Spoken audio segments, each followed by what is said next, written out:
안녕하세요, 비노트입니다. 국내의 유명 IT 소식 발행업체인 디일렉에 따르면 내년 2월에 출시될 갤럭시 S21의 최상위 기종 갤럭시 S21 울트라에 S펜이 탑재되면서 내년 8월 갤럭시 노트 21의 출시가 불투명해졌다는 소식이 전해졌습니다. 이 소식은 해외로도 전해지면서 해외 IT 소식을 전하는 사이트에서도 주요 기사로 다루고 있는데요. 오늘은 이 소식과 함께 갤럭시 S21의 최신 소식들과 또 향후 갤럭시의 방향에 대해서도 생각해 보겠습니다.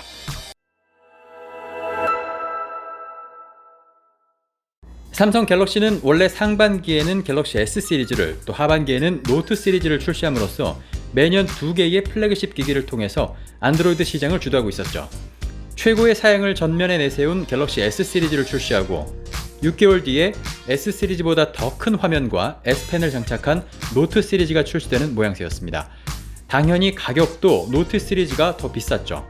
서로 다른 두 컨셉으로 자리 잡은 투 트랙 전략은 성공적이었지만 세월이 지나면서 두 기종 간의 유의미한 차이는 점차 줄어들기 시작했습니다.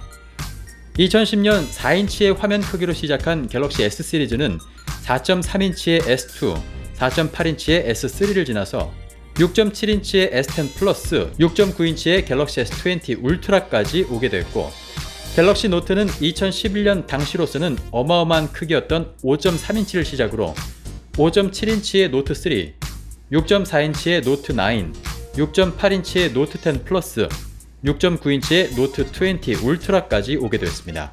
갤럭시 S와 갤럭시 노트는 모두 휴대할 수 있는 최대 크기에 도달하면서 결국 두 기기 간의 크기 차이는 사라지게 됐습니다. 또한 S펜의 존재로 가격도 항상 더 비쌌던 노트 시리즈였지만 이 역시 구매 가능한 상한선에 도달해버린 가격 때문에 이번 노트 20의 경우에는 일부 사양을 낮추면서까지 노트 시리즈의 가격을 S 시리즈보다 낮게 책정하는 현상도 나타나게 됐습니다. 이제 S펜을 제외한다면 갤럭시 S와 노트 시리즈의 차이점은 거의 없어졌고, 그 밖에 하드웨어적 사양 역시 두 기종 간의 출시기간 차이인 6개월 동안 격차를 벌인다는 것도 거의 불가능에 가까울 수밖에 없습니다.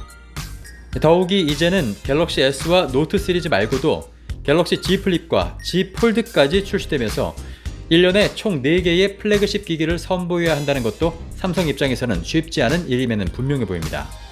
특히 갤럭시 Z 폴드에는 S펜을 탑재하기 위한 시도를 꾸준히 하고 있고, 이르면 내년 Z 폴드 3에서 S펜을 선보일 수 있다고 하니 기존 플래그십 중 하나를 없애야 한다면 그 기종은 노트 시리즈가 될 확률이 가장 커 보이는 것도 사실입니다. 하지만 그렇다고 해서 갤럭시 노트의 단종을 결정해버리는 것 또한 삼성 입장에서는 쉽지 않은 결정입니다.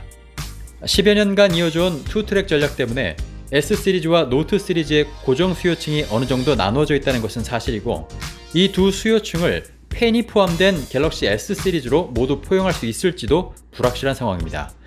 특히 갤럭시 노트라는 독보적인 브랜드를 버리는 게 얼마나 어려운 일이 될지는 누구나 예상해 볼 수 있겠죠. 또한 갤럭시 Z 폴드에 S펜을 탑재하기 위한 기술력이 얼마나 빨리 발전할 수 있을지, Z 폴드에 S펜이 탑재되면서 노트의 역할을 대신한다 하더라도 지금처럼 200만원이 넘어버리는 Z 폴드를 대중적으로 성공시키면서 기존 노트의 수요를 흡수할 수 있게 만드는 것은 또 다른 문제가 될 것입니다. 일각에서는 갤럭시 S21에 S펜이 탑재된다면 이것은 갤럭시 Z 폴드의 S펜이 완전히 자리 잡기까지 임시적인 방법이 될 것이라면서 최종 목표는 역시 Z 폴드에 S펜이 탑재되는 것이라고 주장하고 있습니다.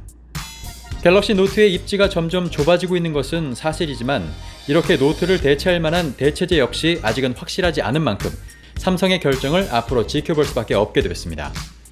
당분간 이렇게 1년에 4개의 플래그십을 출시하는 상황을 유지할지, 아니면 최근 소식처럼 노트 시리즈를 없애고 S 시리즈에 통합하는 용단을 내릴 것인지 앞으로 관심을 가지고 지켜봐야겠습니다.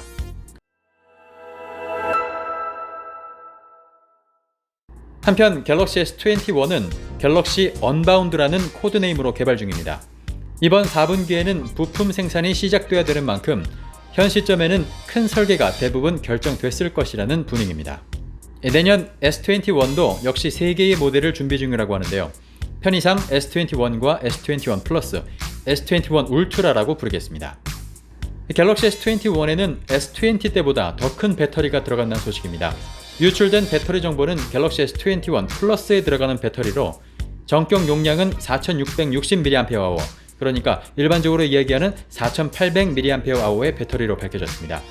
갤럭시 S20 플러스의 배터리가 4500mAh니까 S20 플러스보다 300mAh 늘어난 용량입니다.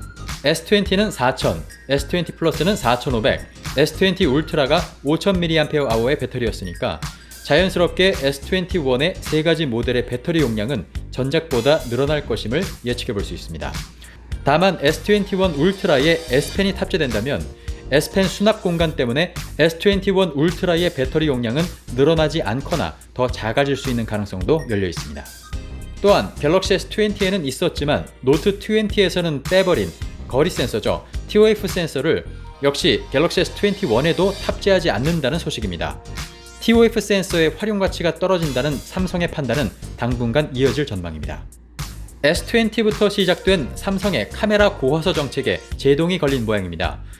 당초 내년 S21에는 삼성이 개발 중인 1억 5천만 화소의 1인치 카메라 센서를 탑재한다고 알려졌었는데요. 최근 들려오는 소식에 따르면 갤럭시 S21에는 S20나 노트 20와 동일한 1억 800만 화소의 HM1 센서가 들어갈 것이라고 합니다. 이 화소 마케팅 대신 기존 센서로 화질을 끌어올리면서 가격까지 안정시키려는 모양새로 풀이되는 대목이네요. 다만 카메라 센서 분야는 삼성이 비메모리 반도체 1위를 목표로 매진했던 분야였던 만큼 향후 어떤 계획이 있을지는 계속 지켜봐야겠습니다. 내년 갤럭시의 가장 큰 관심사죠. 엑시노스가 과연 부활할 것인가? 현재까지 정보로는 내년 갤럭시에는 엑시노스 1000이 들어갈 것이라고 하는데 엑시노스 1000은 AMD사와 협력한 첫 번째 칩셋으로 스냅드래곤 875를 넘어서거나 최소한 비슷한 성능을 낼 것이라고 기대하고 있습니다. 퀄컴사의 스냅드래곤 독주를 막을 유일한 해결책, 엑시노스의 선전을 기대해보겠습니다. 그 밖에도 S10부터 발전이 없었던 지문 센서가 이번 S21부터는 드디어 바뀔 것이라는 소식입니다. 작년 12월에 발표된 3D 소닉 맥스 센서가 탑재된다면 17배 넓어진 지문인식 범위 덕분에 굳이 지문인식 지점을 찾을 필요가 없고 두 지문을 동시에 인식하는 기능까지 가지고 있어서 보안성 향상에도 도움이 될 전망입니다. 네, 오늘은 내년 갤럭시 노트의 단종설과 S21의 최신 소식을 전해드렸는데요. 갤럭시 S21의 출시는 앞으로 6개월, 노트 21의 출시는 앞으로 1년여가 남아있습니다. 그런 만큼 삼성의 계획과 방향성은 얼마든지 바뀔 수 있겠죠. 앞으로의 갤럭시 방향에 큰 영향을 줄 수 있는 이번 갤럭시 Z 폴드 2의 성공 여부부터 더 주의 깊게 살펴봐야겠습니다.